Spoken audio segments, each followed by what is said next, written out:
अस्सलाम वालेकुम वरहमत ल्लाहि वबरकातुहू। इस्तिहाज़ा के मामले में यहाँ मैं आपको कुछ मसाइल बताऊँगी।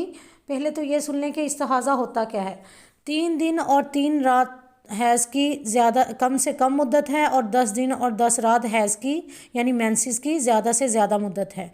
अगर 3 दिन और 3 रात से कम खून आया, 3 दिन और 3 रात पूरे नहीं हुए, तो 3 दिन से पहले 3 रातों से पहले जो खून होगा वो इस्तिहाज़ा यानी किसी बीमारी की वजह से खून का आना शुमार होगा, उसको इस्तिहाज़ा कहेंगे।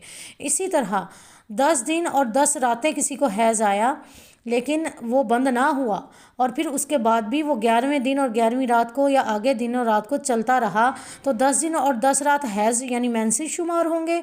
और आगे जो 10 दिन से एक दिन 2 दिन 4 दिन या जितना भी आगे जाएगा जो खून आएगा उसको इस्तिहाज़ा यानी बीमारी की वजह से आने का खून का आना कहेंगे। ठीक है, ये है इस्तिहाज़ा। ठीक है, ये बीमारी है तो वो इस्तिहाज़ा होगी। फिर आगे माजूर किसे कहते हैं शरीयत के हुक्म में?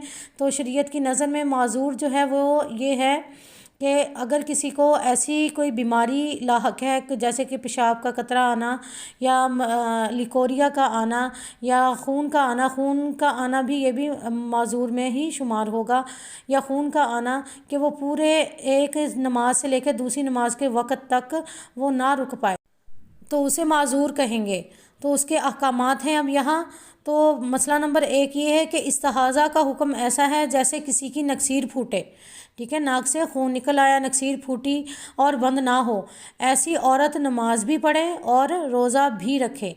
ठीक है, इस्तिहाज़ा और माजूर जो है अगर इतना वक्त गुज़र गया कि एक नमाज से दूसरी नमाज का वक्त, एक नमाज का दूसरी नमाज के वक्त तक वक्त निकल गया, तो फिर उस दरमियान में वो ना ठीक हुई, वो बीमारी ना गई, तो उसको माजूर कहते हैं। और इसी तरह इस्तिहाज़ा का भी यही हुक्म है। तो ऐसा माजूर वज़ू करके नमाज भी पढ़ेगा और रोज़ा भी रखेगा। नमाज की क़ज़ा नहीं करनी चाहिए और इससे सोहबत करना भी दुरुस्त है। ठीक है, ये मसला भी सामने है कि ऐसा माजूर या इस्तिहाज़ा वाली औरत, इससे सोहबत करना दुरुस्त है अगर वो इस्तिहाज़ा है, अगर वो शरई लिहाज से माजूर है। मसला नंबर 2, जिसको इस्तिहाज़ा हो या ऐसी नक्सीर फूटी हो कि किसी तरह बंद नहीं होती, या कोई ऐसा ज़ख़म है कि बहता ही रहता है, किसी घड़ी बंद होता ही नहीं है, या पेशाब की बीमारी है कि हर वक्त कतरा आता रहता है, इतना वक्त नहीं मिलता कि तहारत करके पाक होकर नमाज पढ़ सके, तो ऐसे शख्स को क्या कहते हैं? माजूर कहते हैं। बात समझ आ रही है? ऐसे शख्स को माजूर कहते हैं। अगर समझ नहीं आई तो एक दफ़ा फिर बैक करके फिर सुन लें, इंशाल्लाह समझ आ जाएगी कि माजूर किसे कहते हैं। अब इसका आगे हुक्म मैं आपको बता रही हूँ कि उसे क्या करना चाहिए। उसे ये करना चाहिए, उसका हुक्म ये है शरई नुक्ता नज़र से, शरई लिहाज से उसका हुक्म ये है ऐसे माजूर के लिए नमाज का, रोज़े का, हम बिस्तरी का, ठीक है, इन सब का जो है हुक्म ये है कि हर नमाज के वक्त वज़ू कर लिया करे। जब तक वक्त रहेगा यानी एक नमाज का वक्त रहेगा तो तब तक इसका वज़ू भी बाकी रहेगा। अलबत्ता जिस बीमारी में वो मुब्तला है, जो बीमार है वो जिस भी बीमारी में मुब्तला है, इसके सिवा अगर कोई और बात ऐसी पाई जाए जिससे वज़ू टूट जाता है, जिन जिन चीज़ों से वज़ू टूट जाता है, अगर उनमें से कोई बात पाई जाएगी तो वज़ू टूट जाएगा, जाता रहेगा और फिर से दोबारा वज़ू दोहराना पड़ेगा, दोबारा वज़ू करना पड़ेगा।